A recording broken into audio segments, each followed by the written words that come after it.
Welcome to the Slop Temple. We pray this video helps. You start now, warm the engine briefly so oil flows, then park on level ground and set the brake. Once done, raise the vehicle safely with ramps or a jack, and always use stands. This prevents collapse while you work.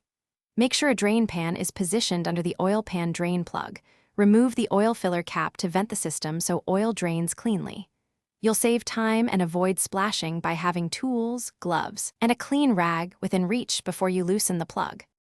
You'll loosen the drain plug slowly to control flow. Use the correct socket and turn counterclockwise. Once the oil flows, step back and let it drain until the stream is a slow drip.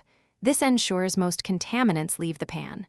While draining, remove the oil filter. Some oil will spill, so keep the pan under it. Replace the filter by lubricating its gasket with fresh oil and screwing it on hand tight to the manufacturer's specification. You reinstall the drain plug with a new washer if needed and torque it to the vehicle's spec to prevent stripping or leaks.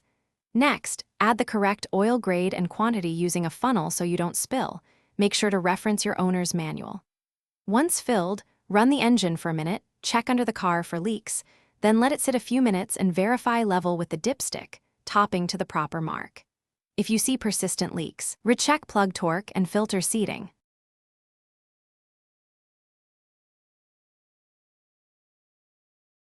Thanks for watching. Consider subscribing if we helped you.